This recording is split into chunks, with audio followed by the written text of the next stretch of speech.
का तमाशा लगवले बाड़े। एक्सीडेंट केहू और के भइल बा और सजा हमनी के मिल रहल बा। ना बैठ सकेनी ना खड़ा हो पा रहल बानी। आखिर कब तक ऐसे दुखी रहे के एक्टिंग करे के पड़ी हमके।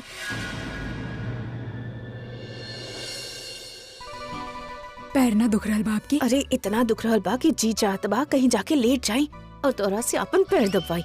यहाँ तो लेटब का, यहाँ तो बैठब भी मुश्किल है। सबके लगी कि हमके सरला जी के कोनो फिक्र ही ना बा। लेकिन हमनी कब तक यहाँ पे खड़ा रहब? अरे हमनी के घर के कौनो मेंबर थोड़े ना बीमार है। प्रज्ञा के माँ बिया, हमनी काहे खड़ा रही? बहुत पैर दर्द कर रहा है। मार भी दुख रहल बा। डॉक्टर साहब, जब आप ये रिपोर्ट देख लेब ना तो फिर एगो काम और करब। ही दोनों के तनी पैर देख लेब, बहुत दुखा रहल बा आजकल।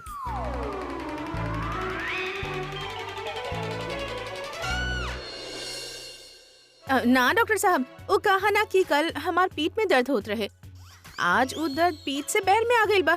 ये तो कुछ भी बोले ले। आप रिपोर्ट देखी ना। हाँ, हम भी ठीक बानी, देखी ना दोनों पैर ठीक बा। रिपोर्ट से सब नॉर्मल बा। एक दूगो बचल बा, उनकरा ब्रेन के MRI एक बार आ जाए, ओकरा बाद हम कुछ कह सकब। तो डॉक्टर वो रिपोर्ट्स कब आई? आज शाम तक आ जाई। और डॉक्टर उनके होश कब आई? देखिए, रिपोर्ट आ जाए दी, ओकरा बाद हमने के इहो पता चल जाए कि इनकरा होश काहे नहीं खिया रहल और आई तक कब तक आई। साहब साहब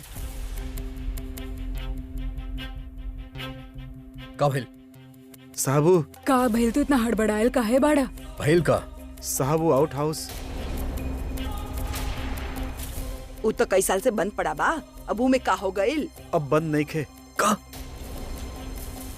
का चोरी हो गई वहाँ? हमार मतलब अब बंद ना रही।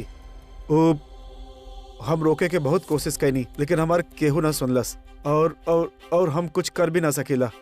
अरे केकरा रोकत रहला? के तोहार बात नहीं के सुनत? साहब आप खुदे चल के देख ली, ऊ अंदरे बा। वो है?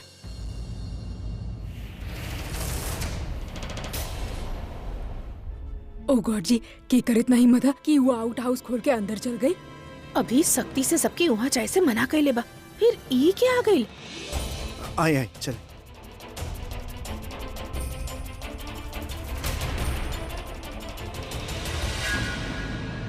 तमाशा तब असली यहाँ होगी। लागता कौनो नया ट्विस्ट आई। अरे तू कहाँ जा रहल बिया? हमके अरे चाहिए कौनो सेल थोड़े ना लगल बा जे तरह भाग रहल बाड़ू। ज्यादा हमके तोर कहानी ना सुने के बा, हमके सब आँख से देखे के बा।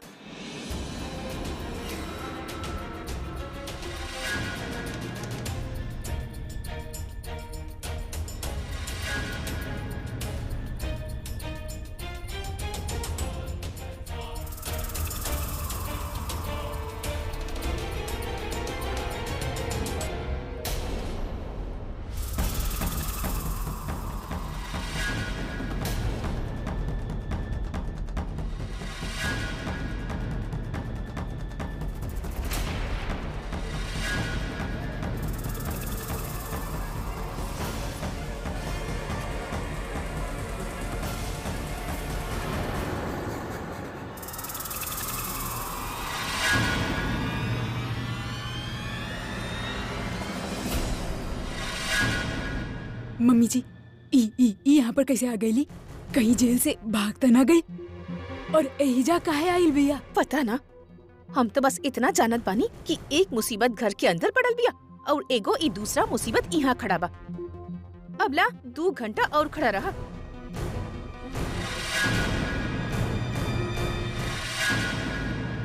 आलिया, तू यहाँ का कर रहल बिया? जेल में रहलू ना, बाहर कैसे आई? तो सुन लो ना, दादी कुछ पूछ रहल बाड़ी। तू तो जेल में रहलू तो तू बाहर कैसे आलू? कहीं जेल से भाग के तो ना आ गईलू? हमारे एगो फ्रेंड लॉयर बा जे हाल ही में टाउन में आयल रहे हमसे मिले। उहे हमार बेल करवलक। तो का तोहार बेल बॉन्ड में ई लिखल रहे कि तू सीधा जेल से निकल के एजा आइबू? केकरा से पूछ के आयल बाड़ू एजा? का सोच के ई घर में कदम रखले बाड़ू तू? कहूँ तोरा इतना नहीं लागत कि तू इतना सर झुका के हमनी के सामने खड़ा रहबू तो हमनी तोरा के माफ कर देब और ई घर में रह देब।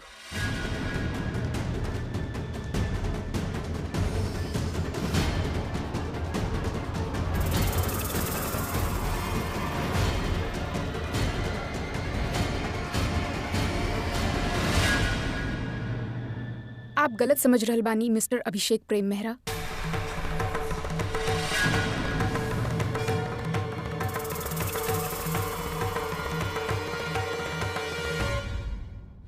ऐसे का देख रहल बानी आप लोग? हम इनके उहे नाम से बोलवनी जे नाम से इनके पूरा दुनिया जाने ले। और वैसे भी जे रिश्ता कबो हमनी के बीच में रहल ही ना, उ रिश्ता से हम इनके काहे बुलाई? या फिर हम ई कहीं कि if I am not mistaken आप खुद ना चाहेनी कि हम आपके भाई बुलाएं, राइट मिस्टर अभिषेक मेहरा? जौन पुछले बानी होकर जवाब दा। ई तरह आउट हाउस में का हेल बड़ू तोरा याद बना कि हम कहले रहनी हाँ, आप कहले रहनी, करेक्ट, आई रिमेम्बर। आप कहले रहनी कि ई आउट हाउस में केहू भी ना रही। आई रिमेम्बर, स्पेशली जब से हमनी के वो पुराना सर्वेंट के ई आउट हाउस में मौत हो गई रहे, बहुत ही क्लियरली हमनी के याद बा। लेकिन का फर्क पड़ेला, राइट? आई मीन ई आउट हाउस तो घर से बाहर बा, हम आपके घर में तो एंटर ना कहीं ना, और वैसे भी यहाँ तक नौकर रहे लेना। और अब हमार भी वैल्यू या फिर हम ही कहीं कि हम तो नौकर से भी नीचे गिर चुकल बानी आपके नजर में, राइट? एहिला हम यहाँ पर रहे खातिर आई नहीं। एंड डोंट वरी, हम आप लोगन के घर में ना आए, काहे कि हम बहुत अच्छा तरीके से जाने ले कि हम आप सब लोगन के दिल में से उतर चुकल बानी, और जे इंसान के दिल में हमरा ला कोनो जगह नहीं खे, वो अपन घर में हमके जगह काहे दी? या हमसे पूछी तो हमके भी घर में ना रहे के बा, हमके इहे आउट हाउस में रहे के बा। कहा ना ये आउट हाउस हमके पुराना दिन के याद दिलावेला, जब हम चौल टाइप के जगह में रहत रहनी। रहे वाला 3 रहनी, लेकिन कमावे वाला 1। वो टाइम पे भी हमार सारा विशेष इहे पूरा कैले रहल। हमार बोलने से पहले सब कुछ हमरा सामने लाके रख देत रहल, जैसे कि आप लोग हमके पहले भी याद दिलावले रहनी। बिल्कुल सही कहले रहनी आप लोग। हमके बिल्कुल भी चौल में रहे वाला फीलिंग कबो आयल ही ना, बिकॉज हम कबो स्ट्रगल ही ना कहीं, सब कुछ ही हमके लाके देनी। हमके कबो कुछ भी करे के मौका ही ना दिया। एहिला हम यहाँ रहे चाहे नहीं, खुद अपना बलबूता पर। अब हम चीज करे चाहता नहीं। कहा ना, लाइफ में हम कबो कोनो स्ट्रगल ना देखनी, पर जेल में रहे के बाद हमके समझ में आ गई कि हमके सब कुछ खुद करे के पड़ी, अपना मेहनत से आगे बढ़े के पड़ी, अपन मकसद ढूंढे के पड़ी। और हम मेहनत करब, कोशिश करब। एंड डोंट वरी, हम इहो कोशिश करब कि हमार रास्ता आपके रास्ते के बीच में ना आवे। और please I request you all कि आप लोग भी हमारे लाइफ में इंटरफेयर ना करी तो बेहतर होगी। जी और जिए दी। तरह के का लागता तू यहाँ आके ई सब कहबू, हमनी के सामने बदल जाए के नाटक करबू, और हम सब तहार बात मान ले, तरह के माफ कर देब और ई घर में रहे के परमिशन दे दे। अगर तू ऐसा सोच रहल बा तो बहुत बड़ गलती हम ना, गलती तू कर रहल बाड़ू। तू भूल रहल बाड़ू कि ई सब लोग तहार बात एहिला मानत रहनी की काहे कि तहार ई सब पर कंट्रोल रहे। लेकिन अब ना ता हम इन लोग के साथ बानी, ना ही हम तहार फैमिली मेंबर से कौनो बानी, ना ही तू हमार बॉस, तो हम तहार बात काहे सुनी? हमके कौनो फर्क ना पड़ेला अगर तहारा के हम पे विश्वास होखेला कि ना, तू हमार बात माने लू कि ना, तहारा के हमारी नया रूप पसंद बा कि ना। It really doesn't matter, so stay out of it. और हमनी के भी कौनो फर्क ना पड़ेला कि तू सुधर। वो कहा ना कि तहार ऐसा ड्रामा हमनी बहुत बार पहले देख चुकल बानी, और अब तू जे सोच के आइल बाड़ू उ ना होखे वाला, काहे कि हमनी में से केहू भी तहरे झांसा में ना आवे वाला। काहे कि सांप के कितना भी पाला साथ रही तो उ डसी ही। और आलिया, तू तो बदल सकेली, तू अपन फितरत के कबो ना बदल सकेलू आलिया।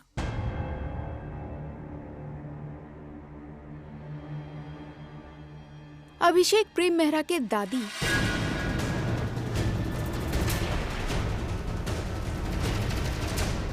हम यहाँ केहू के झांसा में लेवे ना आइल बानी, और ना ही केहू के धोखा देवे खातिर। शायद आप सुन ली ना जे हम कहनी, हम यहाँ पर अपन मकसद खातिर आइल बानी, कुछ हासिल करे आइल बानी, सिर्फ ओहिला आइल बानी यहाँ पर। कहा ना, पूरा परिवार वालन के ई जे प्यार और जे असलियत बा वो हमके उहे दिन पता चल गई रहे जब आप लोग हमके उस दिन जेल भेजले रहनी। और हम भी एक चीज ठान ले बानी कि अभी डबल फेस वाला मामला तक चली ही ना, डिप्लोमेसी भी ना चली। जे बात सामने बा, जे भी कहब सब कुछ फेस टू फेस कहब।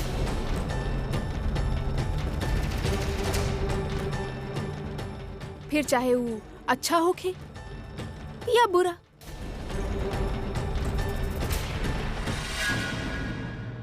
और आप लोग सोचत होगी कि हम इहे घर काहे चुन ली, काहे कि आप भी इहे घर से शुरुआत कर ले रहनी ना, तो हम भी सबके दिखावे चाहतानी, हम भी सबके दिखावे चाहतानी कि हम भी अपन बलबूता पर ऊंचाई तक पहुंच सकेनी, आगे बढ़ब। आई नो आपके जैसन टैलेंट ना बा हमें, लेकिन हाँ विल पावर बहुत बा, आपसे तक कहीं ज्यादा। और एक बार कोनो चीज के ठान लेनी तो ओके हासिल करके रहनी, और अब हम ठान ले बानी कि हम ऊंचाई तक पहुंच के रहब, इतना ऊंचाई तक जहां नीचे से आप हमके देखी ना तो सिर्फ और सिर्फ कामयाबी नजर आई, हमार कोनो कमी नजर ना आई। एंड डोंट वरी, हम यहाँ पर हमेशा ला रहे खातिर ना आइल बनी, बस तब तक रहब जब तक हम अपन मकसद तक ना पहुँच जाए। और अगर आप लोगन के हमारे यहाँ रहे के टाइम बहुत ज्यादा लग रहा बा, तो हम आपके बता दी कि हम तब तक ही रहब जब तक हम खुद अपन घर ना ले। एंड मीनवाइल आप सब लोग ये सोच ली कि यहाँ पर कोई किराएदार आइल बा, और हाँ हम यहाँ मुफ्त में ना रहब, आपके किराया आपके मिल जाये।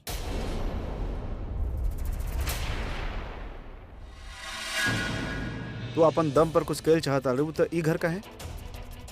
किराया देवे खातिर तो क्या और भी जगह मिल जाए तो फिर वहाँ वापस कहाँ है? हाँ मिल जाए। एक्चुअली ऐसा नहीं कहा, ऐसे बहुत बेटर भी मिल जाए। कहा ना, एक चीज तो हमके बहुत अच्छा से समझ में आ गई बा कि अगर हमके अपने मकसद तक पहुंचे के बाद हमके इहे घर में रुके के पड़ी।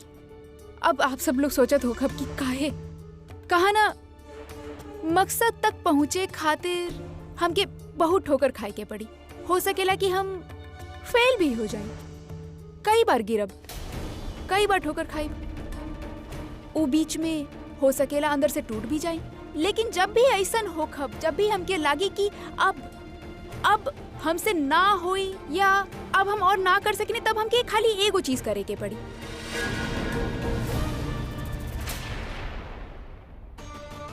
इहे घर से बाहर निकल के ऊ घर के देखब, काहे कि जब हम ऊ घर के देखब तब हमार हौसला फिर से बढ़ जाए। हमार मकसद हमार सामने खड़ा रहे कि हमके ठीक इहे बंगला के सामने आपन बड़ा बंगला बनाए के बाद, ऐसे भी बड़ा। एहिला हमारी आउट हाउस में रहब बहुत जरूरी बा। और अगर आप लोगन के हमारी वजह समझ में ना आ रहल बा तो एके हमार हक समझ ली। कहा ना, हम ही हक लड़कर भी ले सकीले, लेकिन हम लड़े ना चाहता नहीं। एके हमार रिक्वेस्ट समझ ली, और हम रिक्वेस्ट करतानी कि प्लीज हमके आउट हाउस में रहे दी। और हाँ, ना हम आप लोगन के परेशान करब, और हम यह चाहतानी कि आप भी हमके परेशान ना करी। ना हम आपके घर में आइब, ना आप लोग एहिजा देखे आई कि हम जी रहल बानी या फिर मर रहल बानी। काहे कि हम अगर मर भी रहल होगी तभी हम आप लोगन से हेल्प ना मांगब। तो जैसन कि आप लोग भूल चुकल बानी कि आलिया नाम के लड़की आप लोगन के घर में रहत रहली या आपके लाइफ के हिस्सा रहल, तब वैसे ही भूल जाए कि आलिया मेहरा ई आउट हाउस में रहेली।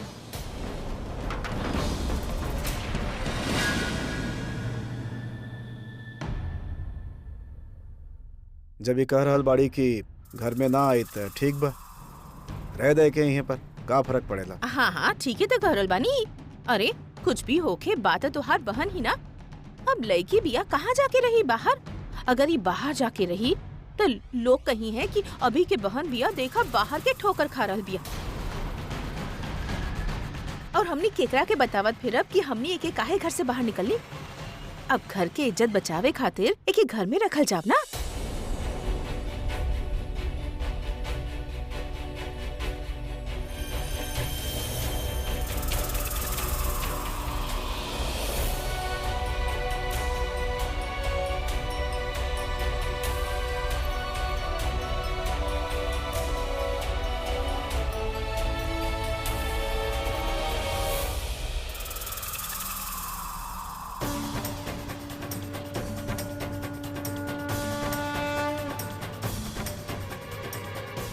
जिंदगी से सबक ऊ लोग लेवेले जे आपन करल याद रखेले।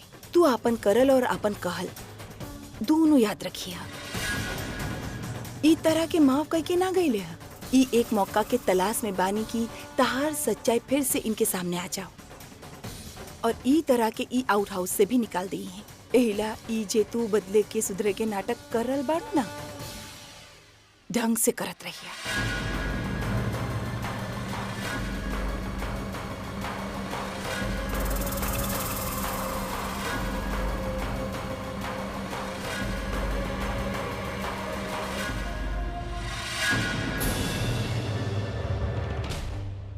जब तक सरला आंटी पूरा तरह से होश में ना आ जाए लीना, तू अपन शादी के बाद केहू से ना करबू। न मर रहल बिया न हमके सुकून से जिए दे रहल बिया। मन तक कर रहल बा कि पूरा कमरा में आग लगा दी ओकरे।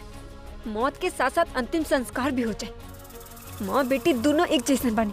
पहले बेटी अभी के पति बना के फंसा के रखले रहे, अब माँ के बेटा बना के फंसा के रखले बिया। करी तक करी का। जितना लोग घर के बाहर बाड़े उतने लोग कमरा के अंदर रहले। इससे मारी ओके। ऊपर से ई लाइफ के आधा टेंशन एकरे वजह से बा। एक काम तो ठीक से होत ना एकरा से, और बात तो बहुत बड़ बड़ करेला। मौका मिलल था सरला आंटी से पहले एकर जान ले ले। हाँ बोला। हाँ तू बोला, कुछ भइल? हाँ भाई ना, सरला आंटी के होश आ गए और अभी के हमार हाथ एक दूसरे के हाथ में दे देनी। कल शादी बा। तो एगो काम करा, सरला आंटी से कह के तू शादी कर ला अभी से। अगला दिन तू डिवोर्स ले लिया और ओकरा अगला दिन तू हमारे पास दौड़ के चल आइए, ठीक बा? बहुत मजा आ रहल बा तारा के। मजाक तो तोरा सूझ रहल बा तनु। हम का बोलनी है? हम कंपाउंडर के बारे में पूछ रहल बानी तोरा से। कुछ भइल ना? काहे कि तहरे वेलकम खातिर अभी ओकरा गेट पे बैठा के रख ले, और जैसी तू आईबा ना तू पकड़ल जाइबा। वैसे भी सरला आंटी के रूम में इतना सब लोग बड़े, हमेशा केहू ना केहू होखेला। ना तो तू कुछ कर सकेला ना हम। तो हमके तैसन फील हो रहल बा कि हम यहाँ पे आके बहुत बड़ गलती कर देनी। तनु हम पहले से जानी तू ऐसा ही बड़ो, कुछ ना कर सकेलू तू। तू तो बहुत बड़ झंडा गाड़ लेला ना। देखा तनु, ये लड़े के टाइम नहीं है। झगड़ा हम शुरू कईनी। हमसे मिले आवा तू। हम ओजा तोरा से मिले नहीं किया सकत, लेकिन तू बाहर आ सकेलू। हमारे पास एगो प्लान बा। प्लान का बा? कौन बिल्डिंग पे चढ़े के बा या कौन ब्रिज से कूदे के बा? और वैसे जगह कौन से सेलेक्ट कइला तू? कब्रिस्तान या शमशान घाट? शट अप तनु, बोल रहल बानी शट अप। तू हमरा से जल्दी मिले आवा, काहे कि हम ओजा नहीं किया सकत। और मिले के काहे बा तारा के? तोहरा के जहर देवे के बा हमके। हाँ अभी तक काम बचल बा, हमके जहर दे दा। और तू हमार पूरा बात तो सुना तनु। हम एगो जहर के शीशी के इंतजाम के लिए बानी, और वो शीशी ठीक वही इंजेक्शन की तरह लागेले जौन इंजेक्शन सरला आंटी के दिहल जा रहल बा। You understand? तोहरा के बस उस जहर के शीशी वो इंजेक्शन के शीशी से बदले के बाद ओकरा बात का होगी, ये तोहरा के समझावे के जरूरत नहीं है। ये प्लान अच्छा और आसान भी है। हम सरला आंटी की जहर दे देब और पूरा ब्लेम डॉक्टर या नर्स पे आ जाई। हमके तो जल्दी से बतावा कि कहाँ मिले के बा, काहे कि हम और वेट ना कर चाहता नहीं। पता चलल सरला आंटी के होश आ गई, तो हमके जल्दी से बतावा कहाँ मिले के बा। ओके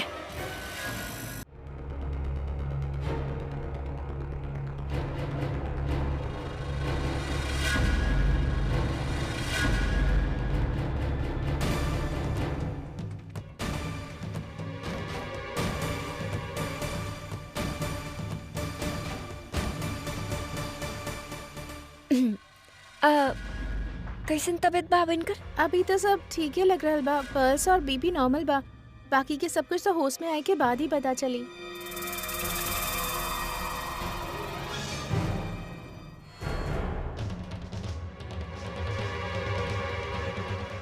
अभी ठीक हो रहल बानी त दवाई इहे रहे वाला बा कि चेंज करबू? थोड़ा देर में डॉक्टर आ रहल बाड़े त उहे बताई है कि दवाई उहे रहे कि चेंज होगी।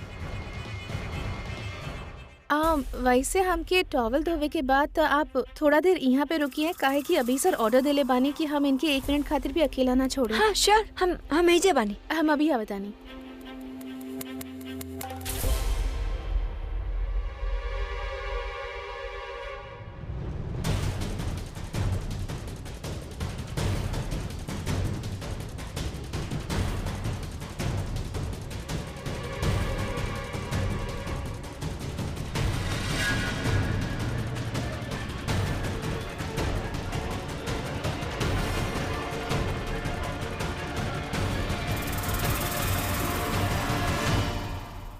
Thank you.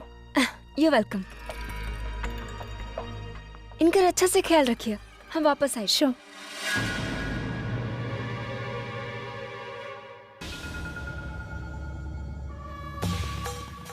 अब हम ना आई, अब आई तो सिर्फ तहरे मरे के खबर।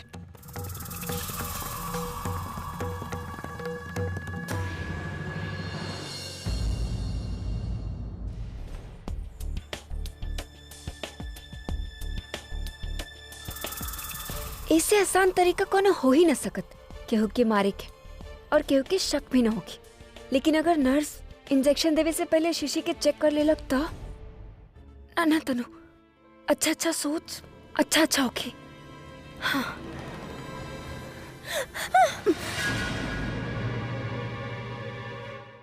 ये कोनो तरीका है से पीछे खड़ा होके के? अरे त कोई तरह मने मन बातें करी तो सुने खातिर यही तरह पीछे आकर पास में आए पड़ी ना। तो आप हमार बात सुनत रहलू ना, सुने की कोशिश करत रहनी। वैसे ई तरह यहाँ सरला आंटी के दरवाजा के सामने खड़ा होकर का सोचत रहलू? आपसे मतलब? हेलो तनु मैडम, ई मेहरा फैमिली के घर है, मेहरा फैमिली के। यहाँ हर किसी से मतलब होखेला। तो ई फैमिली में प्राइवेसी नाम के कोनो चीज ना बका जे आप करेले ना वो और केहू ना करेला। और काहे केहू की प्राइवेट लाइफ में आप इंटरफेयर करेनी? हाँ, प्राइवेट लाइफ? इतना ही प्राइवेट कुछ सोचे के रहल तो अपना कमरा में जाके सोच तू ना। यहाँ ओपन में खड़ा होके सोचबू और हमके दिखी कि एहिजा तनु खड़ा होके कुछ सोच रहल बिया तो हम तो आके पूछब ना कि तनु तू का सोच रहल बाड़ू। वैसे बाय द वे हमके पता बा कि तू का सोचत रहलू। बताई, तू सरला आंटी के टपकावे के सोचत रहलू ना? बोली के कहलक आपसे? और हम उनके काहे मारे चाहब? अरे काहे ना चाहिबू? अब ना चाहिबू तो कब चाहिबू तनु? हम तो का कह रहल बानी तनु, ई मौका बहुते अच्छा बा। आस पास केहू भी ना बा। हम दरवाजा के बाहर खड़ा रह के पहरा देता नी, तू कमरा के अंदर जा। हाँ, तकिया उठावा और सरला आंटी के मुंह पर न 2 मिनट तक जोर से दबा के रखा।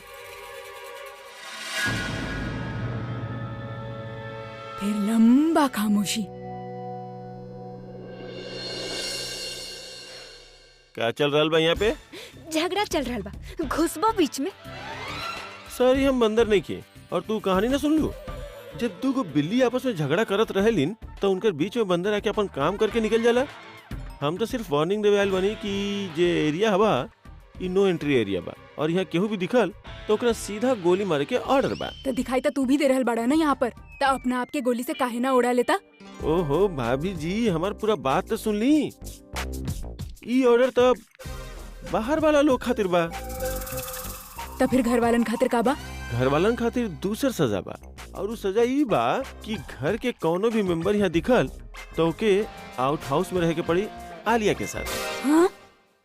एक मिनट, आलिया के साथ मतलब? तरह के ना पता? अरे आपके बचपन के जो सहेली बिया ना आलिया, वो वापस आ गई बिया और अब आउट हाउस में रह रहल बिया। का आलिया आ गई और हमके पता तक ना? हाँ बतावे के तो चाहिए। गई सुंदरी मुंदरी के पास।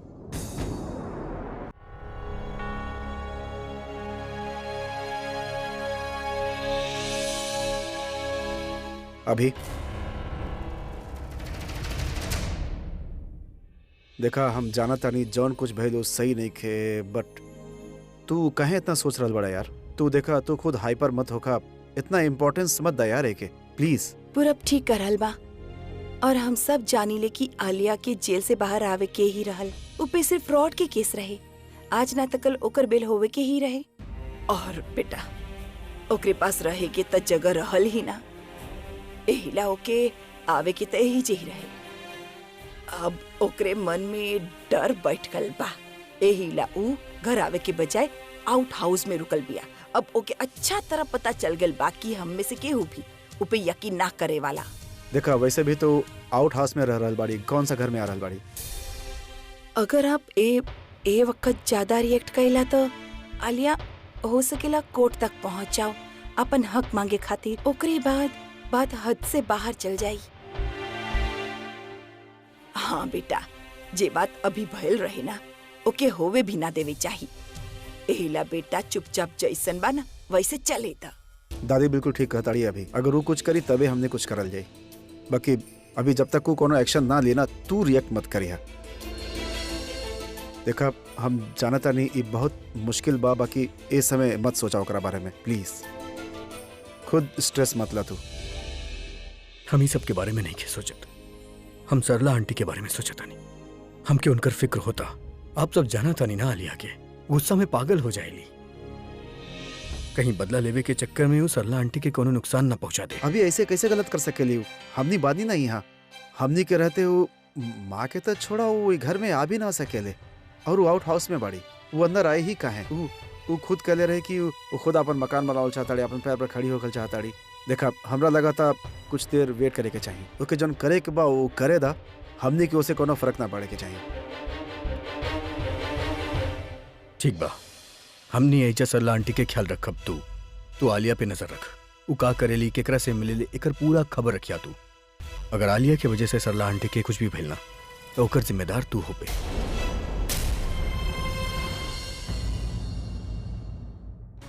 Alia, oh my God Alia, oh my God, I am so glad to see you. अच्छा भाई तू वापस आ गई। हम तेरे के कितना मिस करत रहनी, हम बता ना सकिनी। I missed you a lot. I know you missed मी।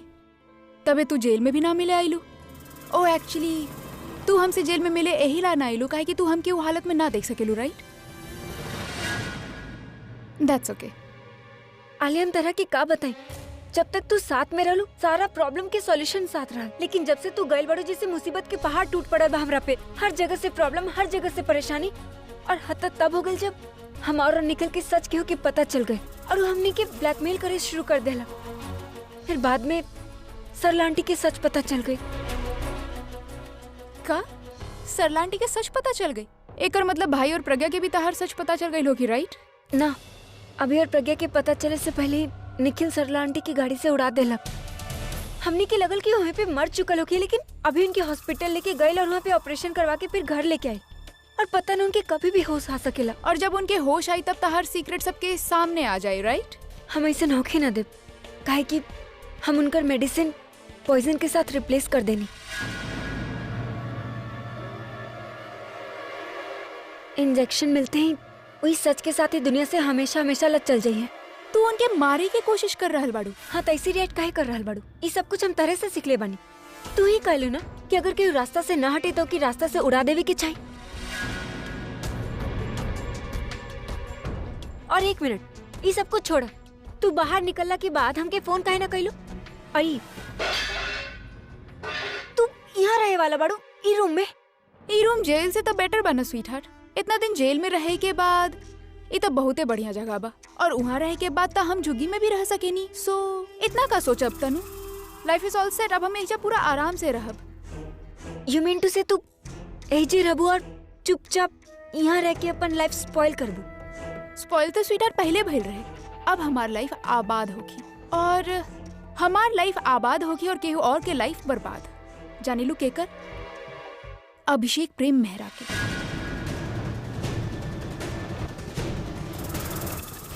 उर्फ अभी हम उनकर लाइफ बर्बाद करके रख देब, लेकिन ए बार एक्चुअली हम कुछ ना करब। जे भी करिए वो खुद करिए। एक्चुअली वो खुद अपन लाइफ बर्बाद करिए, वो हमार मदद करिए। वो कैसे? बता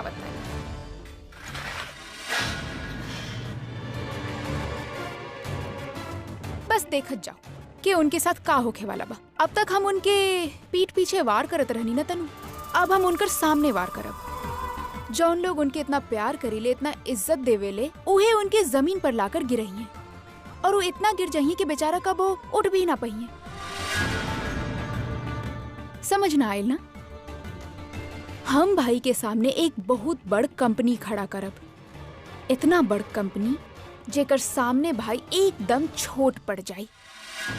जाने लो जब केहू के बहुत बड़ सदमा देवे होके या बर्बाद करे होके ना, तब बेस्ट तरीका का होखेला? बेस्ट तरीका ई होखेला तनु कि वो इंसान के शख्सियत के आगे एगो ऐसन इंसान या ऐसन चीज खड़ा कर दे जेके सामने ही खुद के बहुत ही छोटा समझे लागे। इतना छोटा कि वो पूरा बर्बाद हो जाए। भाई के साथ भी ऐसने होखी। ओकरा सामने रह के ओकर मार्केट में इतना नाम खराब कर दा कि मार्केट में सिर्फ और सिर्फ आपके नाम रह जाए। और हम इहे करे वाला बानी।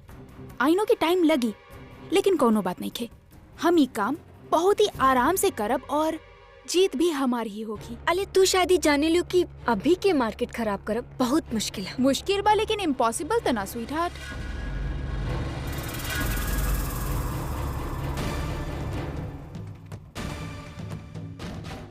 आज तक हम सब कुछ बहुत ही जल्दबाजी में कैले बानी तनु, लेकिन अब सब कुछ एकदम आराम से होगी। इतना आराम से कि भाई के समझ भी ना आई कि उनके साथ का हो रहल बा। धीरे धीरे अपना आप ही बर्बाद हो जाए। वो सब कुछ ठीक है, पहले घर चल जाओ और चल के देखल जाओ कि सरला आंटी की मौत कैसे होखले और ओकर बाद प्रज्ञा के का हाल होखेले। ओके देखे में जे सुकून मिली ना, ऐसा मौका दोबारा ना मिली। Let's go. ना तनु, हम उ घर में ना जाइब। हम उ घर में अब तबे जाइब जब हम अपन सक्सेस के पहला कदम ले चुकल होखब। ठीक बात, तू ही रुका, हम जा रहल बानी। ना तो पता चलल कि हम इतना लेट हो गए नहीं कि डॉक्टर इंजेक्शन भी लगा दी और हम अपन फाइनल शो मिस कर दे। ओके, टेक केयर।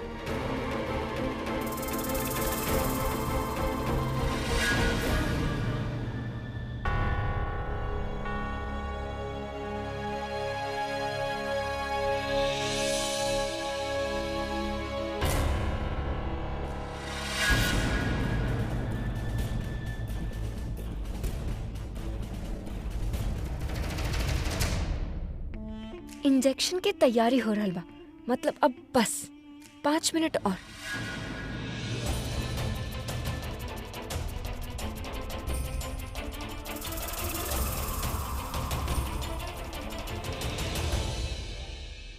का भइल? ऐसे काहे परेड लगावत तारे जैसे इंजेक्शन तहरा के लगत बा? डरे लेका इंजेक्शन से? ना सर, हमके इंजेक्शन से डर ना लगेला, लेकिन केहू और के इंजेक्शन लगेला तो हमसे देखा ना जाला। हम तो खुद भी इंजेक्शन लगा ले, हम तो उस तक ना करे नहीं। पता ना तोर दीदी तोहरा के कहां से पकड़ के लेके आइल बाड़ी।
डॉक्टर, ये इंजेक्शन के असर कब तक शुरू हो जाए?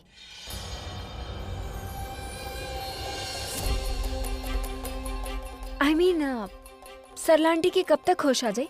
हाँ डॉक्टर, अब 2 दिन हो गए इनके होश काहे नहीं किया होता। देखिए, इंजेक्शन के कोर्स पूरा हो गइल बा, अभी कोनो भी वक्त होश में आ सकेलिन। वैसे कुछ पेशेंट पे भी डिपेंड करेला। एक्चुअली इनकर सर पे चोट लगल बा, जेकर सीधा असर इनके ब्रेन पे पड़ल बा और यही वजह से गहरा बेहोशी में बाड़िन। बट रिपोर्ट्स हमके पता चलल बा कि ब्रेन काम करे लगल बा, वैसे बॉडी भी रिस्पॉन्ड कर रहल बिया, which is a good sign. And बहुत जल्दी ये होश में आ जाइए। थैंक यू डॉक्टर, हम आपके इन्फॉर्म करब। ये सब बेवकूफ खुश हो रहल बाड़े, इनके पता ही ना बा कि ये होश में अब कबो आई ही ना, काहे कि हम इनके मौत के नींद सुला देले बानी।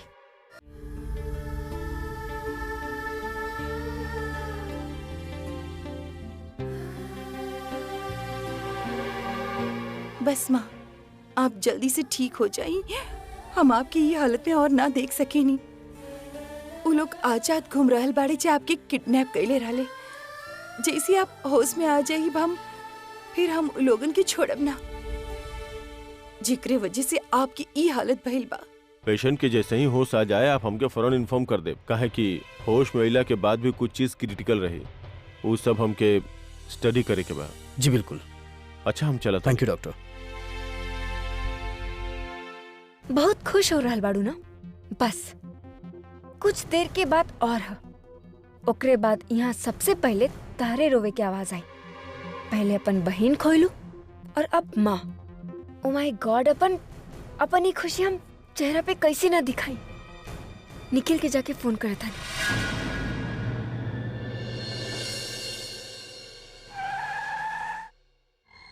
तनु कॉल कहा ना कैला सब तक, ओकरा गईले काफी टाइम हो गइल बा।